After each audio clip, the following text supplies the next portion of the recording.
Hey there, it's Jamie. Welcome back. And in this video, we are going to be doing Bayes' theorem in Excel. So why Bayes' theorem?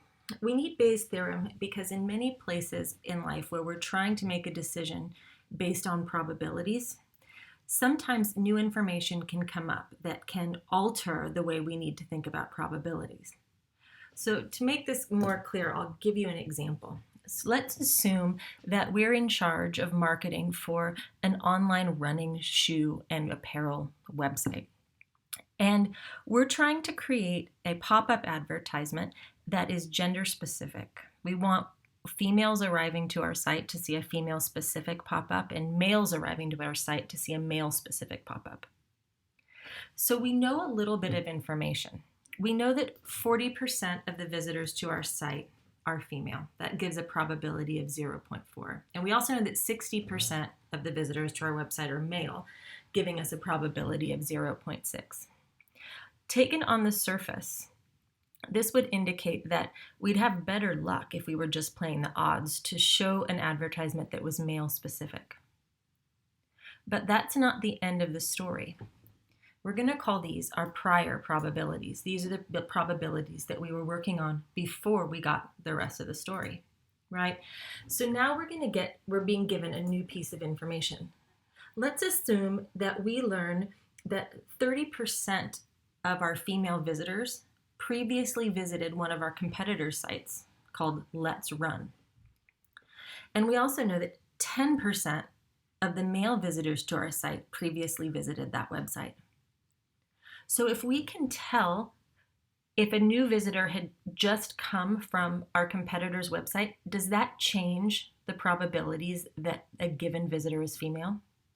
Can we then make a better prediction about whether we would want to show the female specific ad or the male specific ad? Let's put these pieces of information in. These are conditional probabilities that I'm calling the new piece.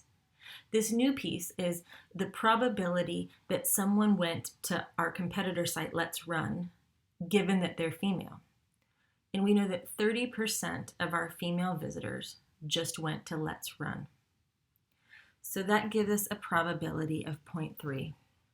How in the world are you going to remember that those letters right there mean that 30% of your female visitors just went to Let's Run? One way that I think of it is by taking my head and turning it to the side, envisioning this as the number that went to Let's Run divided by the number that are female, right? 30% of our female visitors went to Let's Run. That means that 30 went to Let's Run out of 100 that were female, right? It's a percentage, and you can kind of see the equation if you turn your head. So here, what percentage of our male visitors just came from Let's Run, right? How many out of 100 male visitors would have just gone to Let's Run? Well, they tell us that it's 10%. So the probability, if we see a male visitor, there's a 10% chance he just came from Let's Run. But what we want to know is if somebody shows up at our website and they've come from Let's Run, what's the probability that they're female? So we know 40% of our visitors are female. And of those 40%, 30% went and came from another website, right? And so where we're trying to get is the probability that someone's female, given that we know where they came from, that they came from this other website. So these are the probabilities as they sound to us. And here I've given us two equations. I've given us the multiplication law of working with probabilities.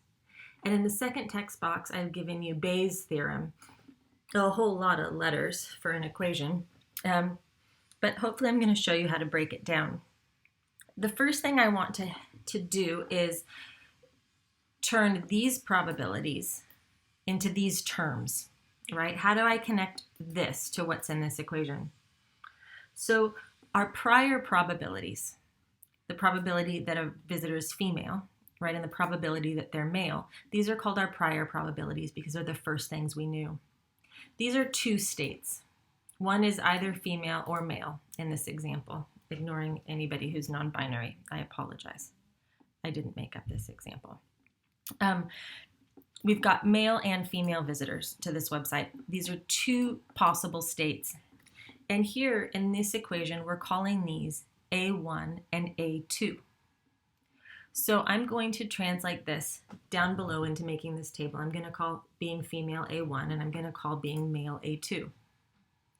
So here I can get the probability of A1 or the probability of A2. And these are just, these things. Probability of A1 is 0.4. Probability of A2 is 0.6.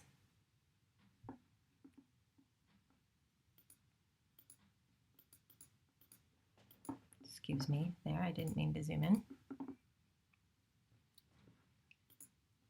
And then we're also given the probability of B, which is having gone to let's run, given whether we're female or male.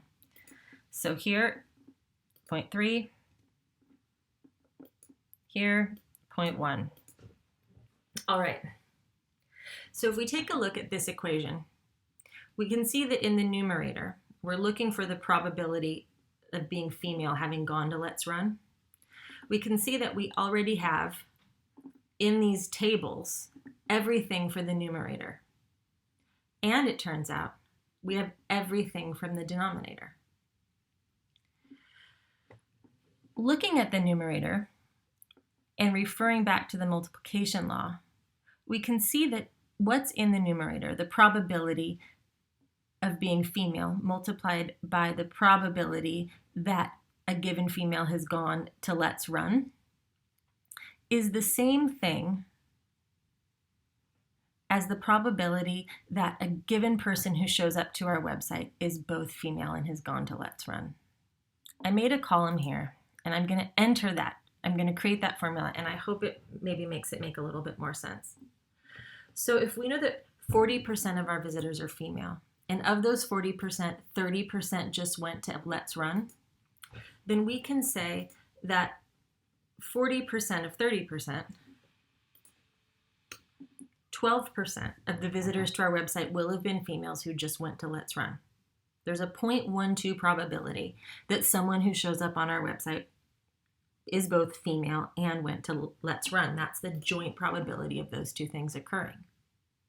Similar for being male, similar for the males, if we look at the joint probability of being male and having gone to let's run, that's equal to 0.6 times 0.1. 6% of the visitors to our website will have been males who also went to let's run. So if we check out this denominator now, the first term is the same as what's in the numerator, right? It's that joint probability of being female and having gone to let's run. The second part here is the joint probability of being a male and having gone to let's run. I know that because of the multiplication law. And so if we simplify this, we get two pieces of information, so the first is what's the probability that someone went to let's run, which is showing up here in this denominator. How did we go from these two joint probabilities into the probability of a whole event, which is having just gone to let's run? Well, we get there because this equation is basically asking us is what percentage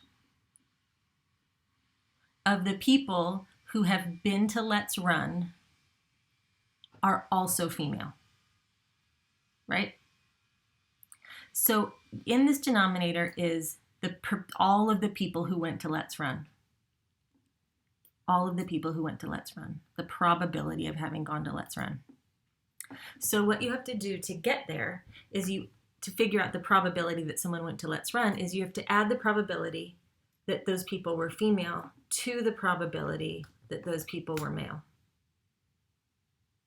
And we find out that 18% of the people who visit our website had previously gone to let's run, right? Because they're either female or male, ignoring non-binary. So then if we want to know, the final piece of putting this equation together is that we've simplified it to know that in the numerator is the joint probability of being female and having gone to let's run, and in the denominator is just the total probability of having gone to let's run. We can figure that out in this final box by saying the probability of being female if they just went to Let's Run is 0.12 divided by 0.18. So if somebody shows up at our website and they've just gone to Let's Run, there's a 67% chance that that person is female. That's what that probability means. And so if our job is to try to create a pop-up ad that's going to show females a female-specific ad and males a male-specific ad, and we know that that person just came from Let's Run, we're going to be better off showing a female-specific ad. If we based it on the prior probabilities, we knew that more people that came to the site were male. It would indicate that male ads were more appropriate, at least playing the odds. But if we know that they've just came from Let's Run, and 30% of our females go to Let's Run, whereas only 10% of our males do, it adjusts those probabilities. Those probabilities change, and then it becomes more likely that a given visitor is female.